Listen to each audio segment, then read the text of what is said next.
Hello అండి.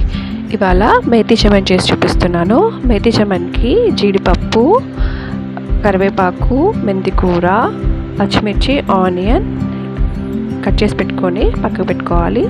తర్వాత ఇవన్నీ పోపు వేసుకొని మెంతి కూరని పచ్చివాసన పోయే వరకు వేయించుకున్న తర్వాత టమాటో ముక్కలు వేసి మంచిగా మగ్గనివ్వాలి.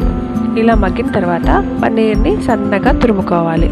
అలా పైన చూపించిన వీడియోలో లాగా తురుముకొని దాన్ని ఉడికించిన టమాటో మెంతి కూర పేస్ట్లో వేసి బాగా కలుపుకోవాలి. ఇది మగ్గిన తర్వాత మనం నానబెట్టుకున్న జీడిపప్పు, వేడినీళ్ళలో నానబెట్టుకున్న జీడిపప్పుని మిక్సీ పట్టి పేస్ట్లా చేసి యాడ్ చేసుకోవాలి. సో పిల్లలకి చపాతీలో కానీ పూరీలో కానీ తినడానికి చాలా ఇష్టపడతారండి. ఇది ఇలా జీడిపప్పు ఇంకా పాలు కూడా యాడ్ చేస్తాను.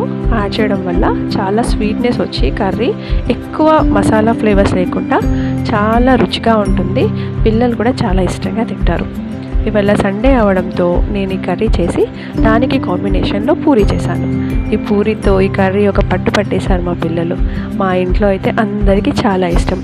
ఒకసారి మీరు కూడా ట్రై చేసి చూడండి. ఎలా ఉందో కామెంట్ చేయండి. Thank you.